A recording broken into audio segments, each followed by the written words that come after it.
Pak Mukim. Ya, Pak Gubernur. Pak Forum.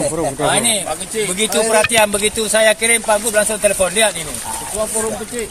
Syedar Alun, anggota Komisi 4 DPR Republik Indonesia Insinyur Haji T.A. Khalid MM meninjau lokasi banjir di Kecamatan Pirak Timur dan Matangkuli, Kabupaten Aceh Utara pada Senin 10 Oktober 2022. Kedatangan T.A. Khalid sekaligus membagikan bantuan masa panik kepada korban banjir. Dalam kesempatan itu, T.A. Khalid langsung melaporkan secara virtual kepada PJ Gubernur Aceh, Ahmad Marzuki melalui video call untuk mendengarkan laporan masyarakat di tengah lokasi banjir.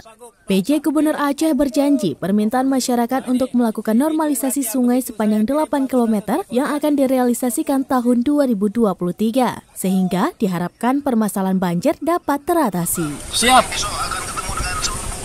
Siap, besok gini Bang, ini kan sebenarnya cuma 8 kilo Bang, sekitar 10 aja selesai Bang. Tidak bisa lagi kita itu, yang penting kita tahu masalahnya Bang. Oke, siap Bang, saya besok balik Bang. Kalau ada masalah, insya Allah kita kerjakan. Oke, siap Bang. Nah ini Pak Gub, lihat. Terima kasih. Sehat selalu Pak Gub. Terima kasih Pak Gub. Berarti hanya normalisasi 8 kilo, insya Allah hanya selesai. Selesai.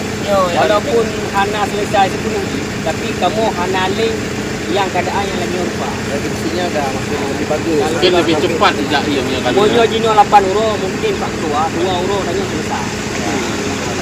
Oke. Nyo nak bawa TPRA. Nyo kan tanggung provinsi juga, tanggung kompetensi, itu jalur telepon. Dia pun adanya permasalahan. Solusi. Menyo bantuannya kan kekurangan. Tapi Lun, alhamdulillah hari ini saya sudah sampai di sini, saya sudah tahu permasalahan sehingga kejadian begini-begini terus. Berarti masalah sentimen, masalah normalisasi.